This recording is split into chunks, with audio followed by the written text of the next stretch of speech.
के समक्ष में प्रस्तुत करूंगी, इसलिए सावधान होकर के कथा श्रवण करिए। कल हमने सुना था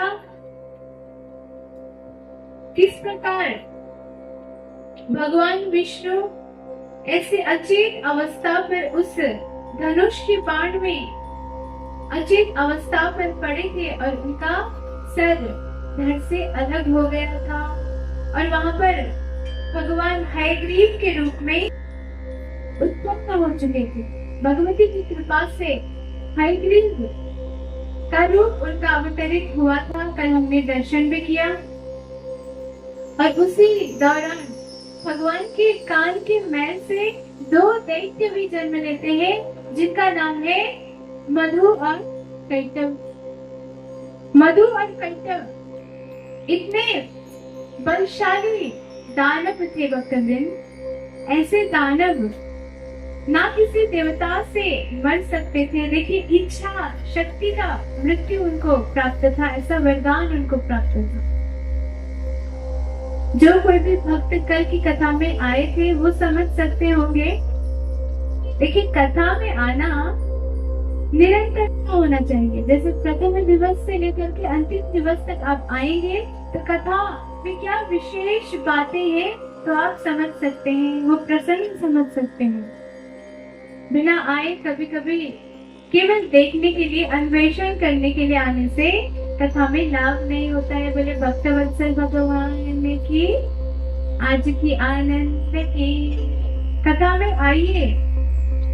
भले आज आने का सुअवसर आपको प्राप्त हुआ, कल भी आइए, परसों भी आइए, तभी जाकर के आपको उस विषय वस्तु के विषय में आपको पता चलेगा।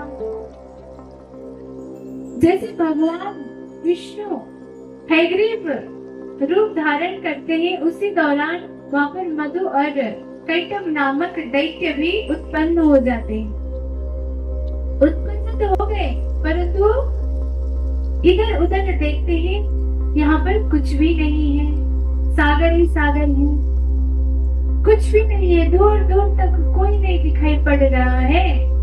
तो एक दूसरे को देख रहे हैं, देख करके उनको पता चल रहा है हम दोनों तो भाई भाई हैं, हमारा एक साथ यहाँ पर उत्पत्ति हुआ है। परंतु कैसे हुआ, किसके द्वारा हुआ, उनको कोई भी भान नहीं है। ऐसी अवस्था पर वहां पर एक आकाशवाणी होता है भक्तवृंद। जैसे हमने कल भी बोला था, परसों भी बोला था, भगवती की बीज मंत्र ओम ऐं ह्रीं क्लीं चामुंडाय विचे। उसी प्रकार से केवल आप ऐं भी बोलेंगे तब भी आप पर भगवती कृपा करती है। बोले जगत जननी दुर्गा माता की। केवल इस बीज मंत्र ऐं भी आप बोलेंगे तो भगवती आपको कृपा करेंगी। उसी प्रकार से वहां पर आकाशवाणी हो जाता है। आकाशवाणी पर उस बीज मंत्र का श्रवण वह मधु और कैटव दानव कर लेते हैं। जैसे ही वो बीज मंत्र उनको समझ में आता है, सुनाई देता है, उनको लगता है क्या पता साक्षात यही भगवती हमारा कोई ऊपर, देखिए हम छोटे ही होते हैं, हमारे से ऊपर कोई ना कोई हमारे ऊपर हाथ रखने वाले अवश्य होते हैं। उस दानवों ने भी यही सोचा कहीं ना कहीं ये तो मंत्र ही होगा, तो हम इसका जाप करते हैं। तो अनेक वर्ष तक वो जाप करने लग जाते हैं, ऐं ऐं ऐं ऐं। देखिए भगवती अनंत कृपा करने वाली है। आप केवल ऐं भी नहीं बोल पा रहे हैं, एम एम बोलेंगे, ए बोलेंगे, कुछ भी बोलेंगे, परंतु भगवती का स्मरण करेंगे, भगवती कृपा कर देती है।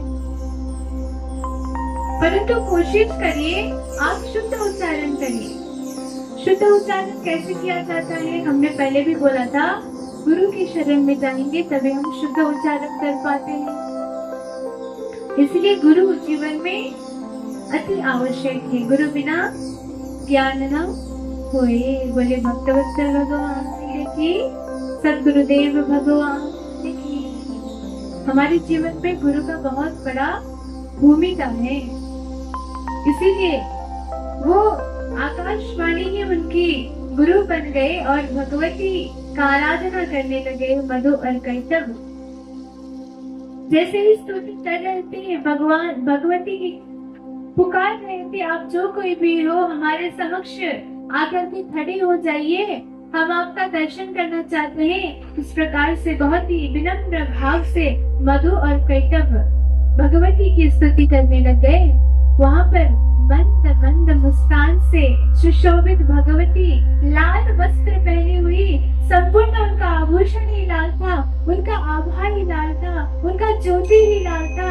इस ऐसे दैदिप्यमान ऐसी भगवती वहाँ पर प्रकट हो जाती है। बोले जगत जननी दुर्गा माता की जय हो।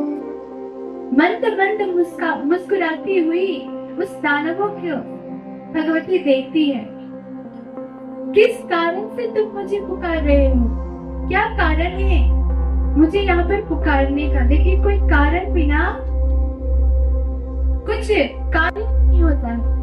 मैंने कल भी बोला, इसीलिए तुमने कोई ना कोई कारण के लिए मुझे यहाँ पर पुकारा है। माँ को जो मांगना है मैं तुमको दूंगी। इस प्रकार से जब भगवती कहती है, मधु और कैटभ हाथ जोड़कर भगवती की स्तुति करते हैं, हे माता, आप हम दोनों को अमर बना दीजिए, हमको कोई ना मार पाए, ऐसे अमर बना दीजिए। इच्छा मरण की शक्ति हमको प्रदान करिए। इस प्रकार मधु और कैटभ पुकारने लगे भगवती ने, तथास्तु कह करके वहां से अंतर्धान हो गई। अब मधु कैटभ, देखिए, पद मिल गया, वरदान मिल गया। मधु और